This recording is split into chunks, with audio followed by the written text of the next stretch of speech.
Hey YouTube, it's Marita. Welcome to another edition of the Nursing Lounge and the Nurse Lounge. And in this edition, we're actually going to do a critical thinking exercise. I decided that I want to do an exercise with you all to see if you can think through a nursing process.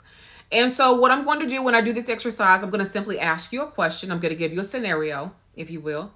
Once I give you the scenario, I'm going to ask a question. So mind you, this is not interactive. Why? Because of the fact that this is not live. This is recorded.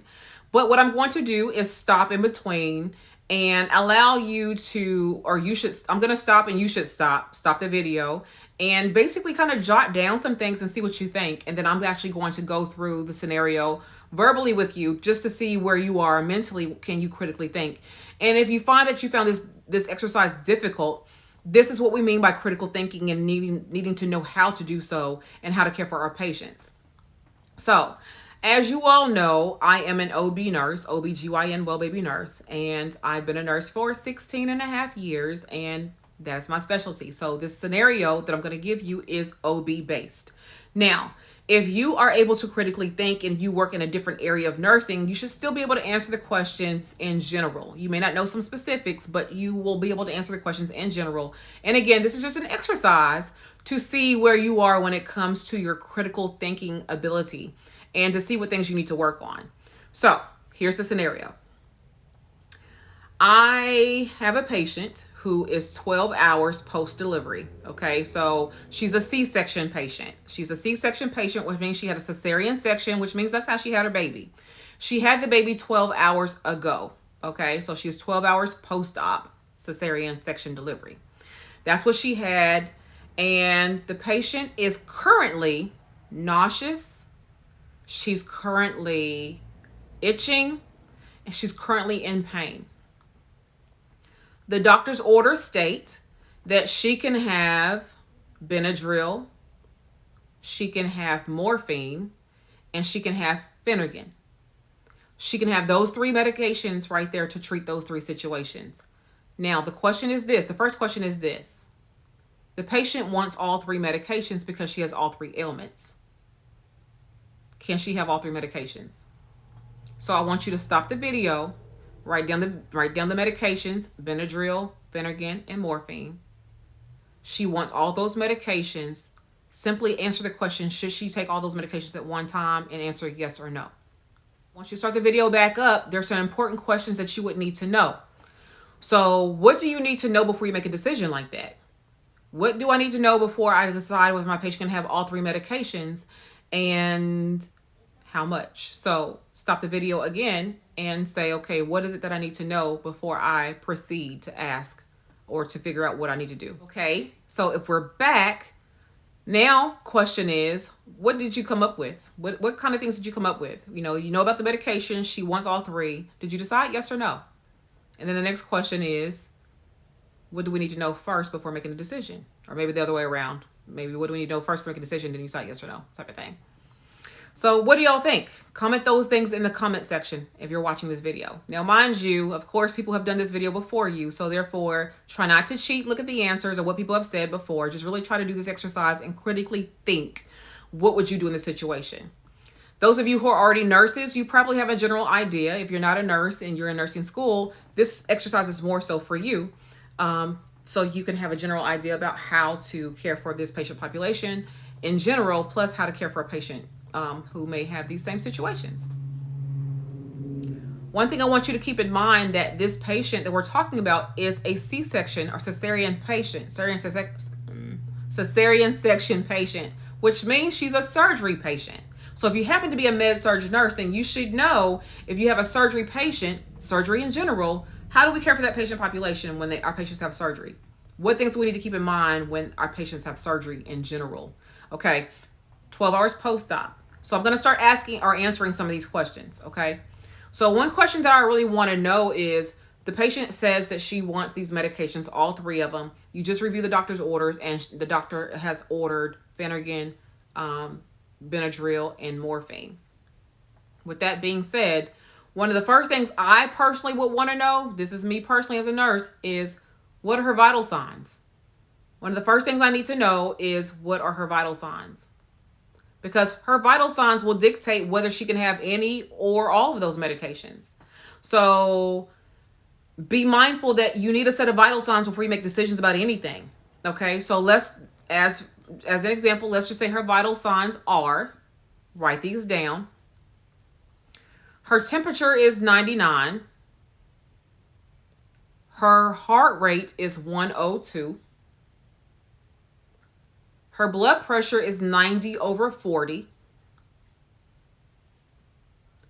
Her respirations are 14. Her O2 sats are 96% on room air. Her pain number, which I'm going to consider that part of the vital signs in this exercise. Her pain is an 8, and her pain is her incision area. It's burning, it's hurting her, it's throbbing because she had a C-section. So those are some key things that you need to know. So now that you know that information, now what? Cut the video off or stop the video, and I want you to jot down some ideas that you think we need to think about when it comes to this scenario. All right, so my question to you is, you have your vital signs and you have your medications, but there's still something that's missing that we need to know before we can administer or make a decision regarding the medication. Stop the video and jot down what you think it is. And all these things that you're jotting down, put them in the comments. Put them in the comments. You may decide that you want to watch the entire video and then, answer the questions all at once. So you'll have just one comment there. That's fine. But, I just want you to think through this exercise. And these are some of the things that we'll be doing when we go live next year. Critical thinking exercises, answering questions and things like that. So I do want you to know that as well. And while you're writing those things down, help me get this channel to 2,000 subscribers so we can start going live in 2021. We are 300 away as we speak. About 300 subscribers away, which is not really a lot. All right, so now back to the question at hand. We've talked about the vital signs. We've talked about her blood pressure being 90/40. We've talked about a 102 heart rate. I don't remember what I said about the temperature or whatever, but anyway, just know the temperature, first of all, are these vital signs within normal limits? So what do you want to say? What is concerning to you? Are you concerned at all about the blood pressure? Are you concerned at all about the heart rate? Are you concerned at all about the O2 sats of 96%? Are you concerned about the 14 respirations? Yes or no? Are you concerned about those at all? And if so, why? What principles or properties do you know about these medications that make us decide whether or not we want to give these medications or not? What is it that they do? What is it that they all have in common? And if you don't know those medications, then this is the time you need to look up the medications and see what the side effects of these medications happen to be. So side effects are the key issue in this particular scenario and what could happen to the patient. All right, so when it comes to Phenergan specifically, Phenergan is used as an antiemetic and it's used for nausea. Now, one thing that I did not disclose was the dosage of these medications. You needed to know the dose of the medications, what has been ordered. So I'm going to go ahead now and tell you the dose of the medications. The dose for the Phenergan is 25 milligrams. The dose for the Benadryl is 50 milligrams. And the dose for the morphine is 10 mLs, 10 mLs for these medications. So 25, 50, and 10 for those medications. Are we concerned about any of those medication dosages at all? Do we need to consult the doctor about anything? How do we, if you feel like, is it too much, too little, just right? She hasn't had any medication at all. So that's a question that most students ask me. Has she had any of the medication at all? No, she has not had any medication. This will be her first dose of each of these medications. Should we be administering these medications? Yes or no?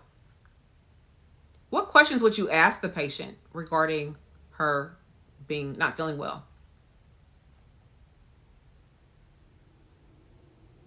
I think I would probably ask the question, which one is worse for you? Is the pain worse than the itching, which is worse than the nausea? Or let's maybe talk about where is this coming from? Where's the nausea coming from? So when it comes to a C-section or a surgery patient, shall I say, sometimes anesthesia can be on board and cause them to be nauseous. Sometimes it's just the procedure itself that causes them to be nauseous. So, so nausea in itself is not a abnormality. We typically treat them with some type of antiemetic. However, keep in mind, if she is dry heaving, which I didn't state whether she was or wasn't, if she was dry heaving or already has been vomiting, she is throwing up. And if you've ever thrown up before, which we all probably have, the force of throwing up is very painful. When your body purges something, it is forceful. And when it's forceful, imagine you having a incision on your abdomen, lower abdomen. You can imagine how much pain that would be when you are throwing up and you're putting pressure against that incision. The itching. The itching is a side effect of the morphine. So a lot of our patients who take morphine for their pain after a C-section will itch and itch and itch. And you will see them kind of clawing at their nose, their face, things like that. They just scratch and itch all over. So you typically want to give them something for the itching. That is not abnormal either. So these side effects that they're having is not abnormal. The pain obviously comes from surgery, so that's not a pain at all. I mean, that's not a pain. That's not a abnormality. That's to be expected for them to be in pain. So that's one thing. Another thing is, I always tell students, my goal is not for my patient to be pain-free. There is no such thing after having a baby as being pain-free. Maybe temporarily they're pain-free, but that pain will come back and will continue to come back until they heal from this process. My goal is never for my patient to be pain-free for an extended period of time. My goal is to get the patient's pain to a level in which she can manage and take care of herself and her baby. That is my goal all the time. I tell my patients, my goal is not for you to be pain-free. My goal is not for you to be a zero at all times. My goal is to get your pain to a level in which you can manage and take care of yourself and take care of the baby. Pain-free is not realistic long-term until this process is over. So they can have no pain right now, but that pain's coming back is what I'm trying to say. Especially within 12 hours of having a baby via cesarean section. So let's get back to our scenario. I digress. When it comes to those medications, the first thing I want to do is ask the patient, like I said to you, which is most important to you. Do you want to hurt, itch, or be nauseous? Which one do I need to take care of first? Because for me personally, that blood pressure of 90/40 is in itself on the lower side. But keep in mind, our patient population can run that low and it be normal. So the one thing you want to do is go look at what her trends have been. Go look at what her baseline and trends have been. Don't get caught up in one number. Look at the trends. If she's been 150 over whatever and now she's 90/40, okay, now we want to kind of like, let me think about this, okay? If she's been 90/40 or 90s over 50s or whatever for a period of time, that's just kind of how she stays, then that's her trend. So be mindful of looking at trends and not looking at just the number itself. Look at your patient, look at the trend, what's been going on with your patient, what's going on with her now. And I say her because of the fact that I am talking about an OB patient and only women have babies. So 90/40 is not a concern for me overall, because if her trend has been that way, that's what I expect her to be. However, because most if not all these medications are a respiratory depressant, causing her blood pressure, heart rate, and potentially O2 sats to drop, I want to be mindful of those things since I know where she stands right now. 102 heart rate. Am I concerned about her 102 heart rate? My answer is no. I know that 102 is by definition considered to be tachycardic because it's over 100. However, our patients have had surgery. So because she has had surgery, she has lost a lot of volume. And since she's lost a lot of volume or fluid, shall I say, what does the body do? We are dehydrated, so the body compensates. The heart beats faster when you're compensating. So therefore, guess what? Your heart rate's going to be up. I expect that. 102 is not abnormal in my area of nursing. Again, if she had heart rate in the 50s, you want to follow trends. If her heart rate's been in the 50s and 60s this entire time, now she's at 102, then yes, we may have a problem. But again, I want you to look at trends. Look at her trends. So does her trend match up with what you expect her to be like at this stage of the game for a C-section patient? Now, She's in pain as well. Her pain is an 8 out of 10, incisional pain.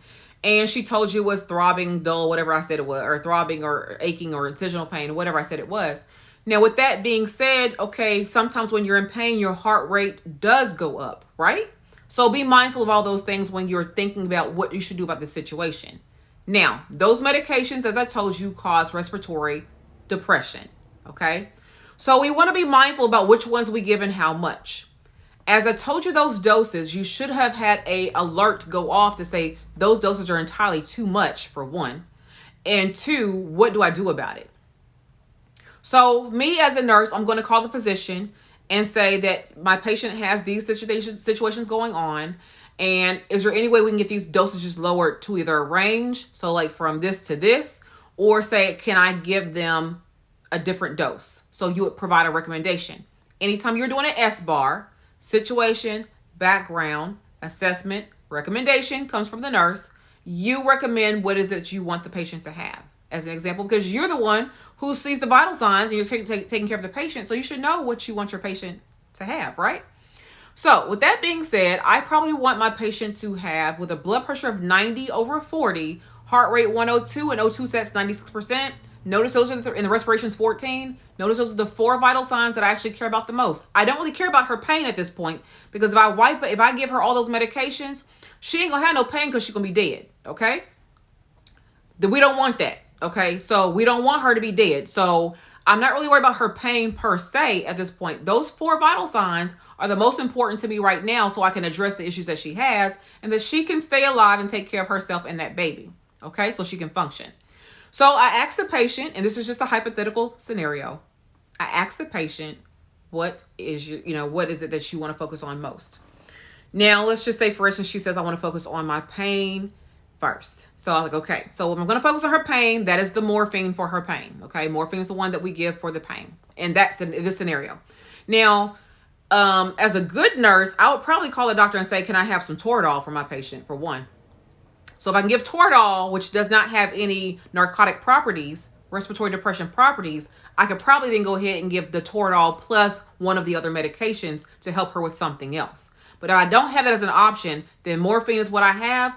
I'm probably going to have to go ahead and ask him or her, the doctor, can I give them maybe, since it's a 10 ml order, can I give them maybe only with a 90/40, 102 heart rate, 14 respirations? I'm going to start her off with 2 milligrams of morphine. 2, just 2. 2 out of 10, 2. I'm going to administer my 2. And it's always better to add 2 than to take it. Once you add it, you can't take it back. So I'd rather give her 2 and then come back and give her 2 more within, say, 2 hours than to give her 5 and she bottoms out. And I got to chase that blood pressure and trying to raise the blood pressure and trying to do all this paperwork and stuff. I ain't got time for paperwork. Okay. One thing about me as a nurse, I don't have time for no extra paperwork because I got 5 other patients I got to take care of besides her. So I ain't got time for that. So I'd rather just go ahead and give her, 2 milligrams of morphine and then just add to it when I need to, and then go from there. One thing I always tell my patient is you will not be pain-free. Sometimes your patients have unrealistic expectations and think that they will be pain-free. So everything you give them, nothing's taking away the pain completely. Well, that's not the goal. The goal is not to take it away completely. You should actually be telling your patient that kind of thing on admission, that our goal is not to make you pain-free. Our goal is to minimize your pain. So what pain number is acceptable to you? Meaning that you're in pain, but I can handle this kind of pain. Would it be a 2 or a 3? So, a 2 or 3 pain is not that bad. It hurts. You can feel it, but it's not that bad compared to an 8. So I can get her down from an 8 to say even a 5 to begin with, and then maybe alleviate some of those other issues that she has. Eventually that pain will come down. So that's what I want to know. I'm going to see about the morphine and get 2 milligrams of that. While I have the doctor on the phone, I want to also ask him about the Phenergan. I don't want to give I think I told you 25. I don't want to give no 25. I think I want to give, 12.5 of Phenergan. Or better yet, I'm going to actually ask him, can I have some Zofran instead and just hold that Phenergan for something else. Or you can say, I want Zofran to be given. I think it's 8 milligrams or 4 milligrams. One of those 2. I don't remember. But anyway, one of those 2. I'll give Zofran first. And then if that doesn't work, then I'll go ahead and ask while he's on the phone or she on the phone, can I go ahead and also get an order for 12.5 of Phenergan, just in case that doesn't work. Because again, we want her to be alert enough to take care of herself and the baby, not just to be zonked out. Okay. There are certain circumstances in which I'd say, okay, yeah, go ahead and just I don't say knock them out, but just let them rest. But for the most part, we want our moms to be able to take care of their babies. So in order to do so, we have to make sure that we medicate them in a way that they are just not out of it completely, but yet we manage their pain and their other ailments that they have. So now I've addressed the pain. We're going to give 2 milligrams of morphine. Now, do I want to give the morphine at the same time as the Phenergan? We don't know yet. It depends on how her blood pressure, O2 sats, and respirations factor in there. Now, if I could give the Toradol that I told you about, which is the 30 milligrams of Toradol, if I can give that, or mLs of Toradol, then maybe I can go ahead and give Phenergan or something else along with it. But if I cannot, then we're having all these medications that cause respiratory depression, and we are not doing that. So since we're not doing that, let's go ahead and see what's her next thing that she wants to take. Now is the nausea an issue, or now is more the itching an issue? And so if the nausea is an issue, that's where the Phenergan comes in, and we're going to see about the Zofran first. And then if we get the Zofran, give that to her and then see how that does for her. We want to put her on NPO at this point in time, because if she's nauseous or throwing up, we don't need her to have any no food or drinks in her room or near her. One thing I want to say while we're doing this critical thinking exercise is that I have noticed that my patients will say something like, oh, can I have some ginger ale? Can I have this, that, and the other? In our facility, if you are nauseous, we rest your guts. We don't give you anything. And I know at home, we typically take ginger ale or eat a cracker here or there if we're feeling bad. But in a hospital setting, we don't do that. We typically rest your gut. We go NPO, rest your gut, take the medication, and then work your way back up to your diet.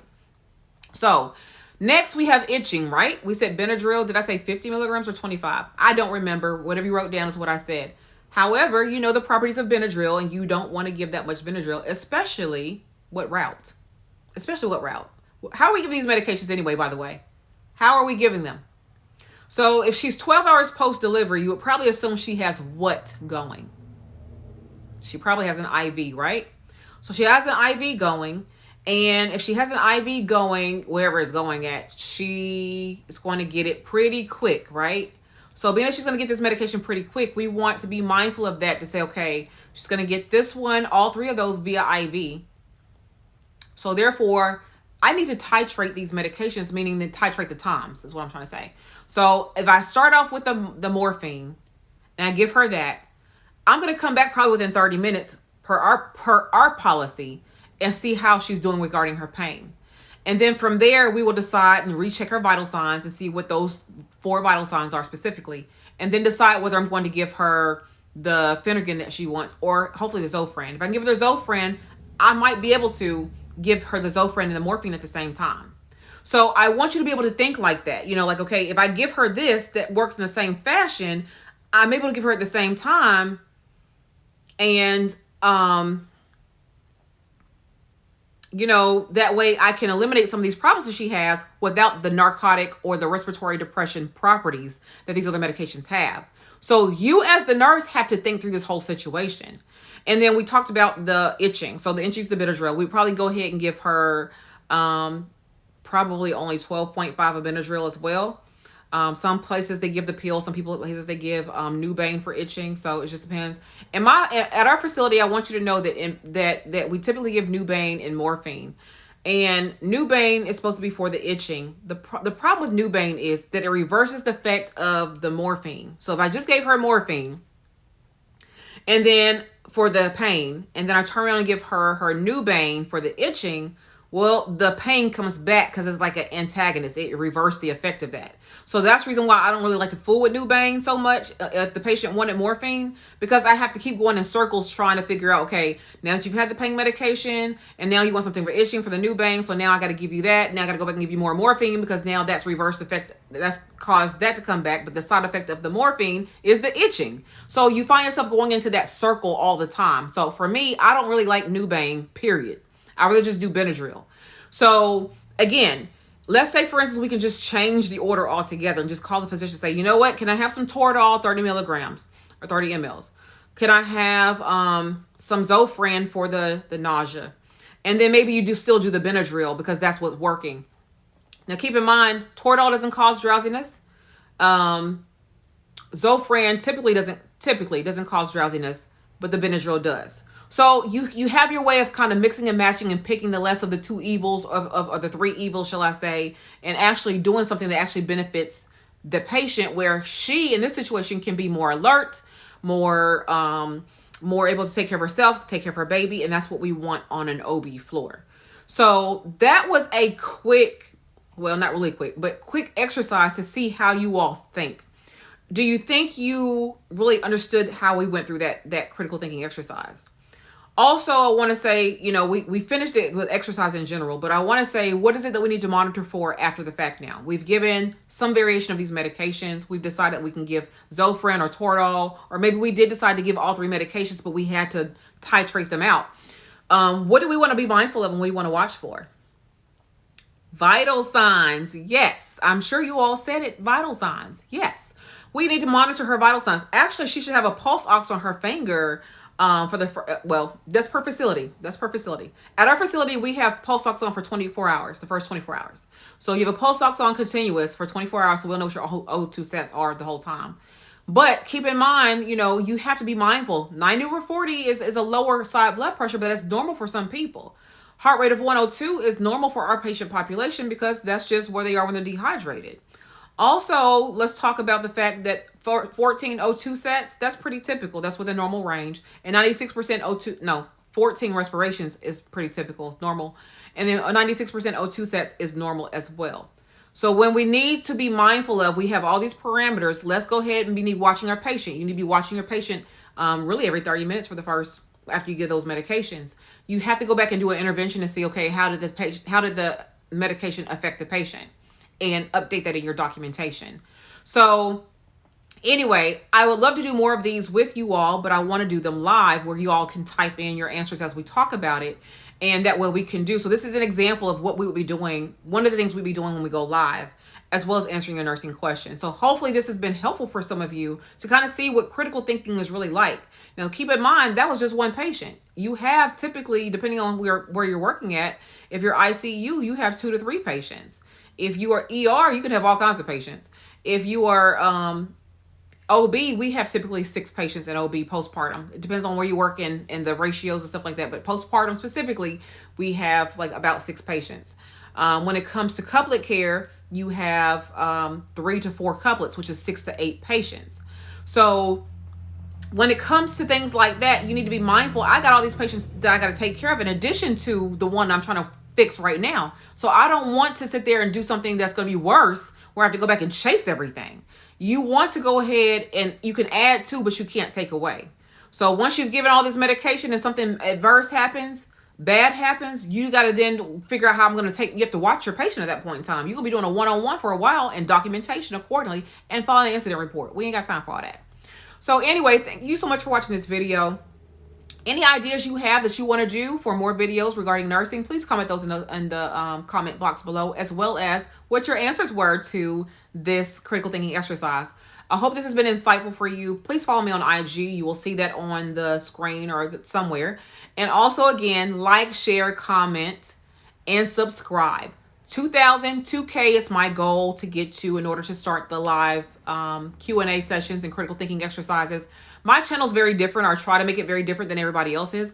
I'm not here to get rich or anything like that. I got jobs, not to get rich on, but I got jobs to make the money. As you know, I am monetized. You see the ads all the time, but that's not what this is about. This is not about me making money. This is really about me helping and empowering nurses to be the best nurses they can be and elevate the plane of nursing by doing so. Thank you so much for your time. Keep watching, and until the next time, you all take care. Bye-bye.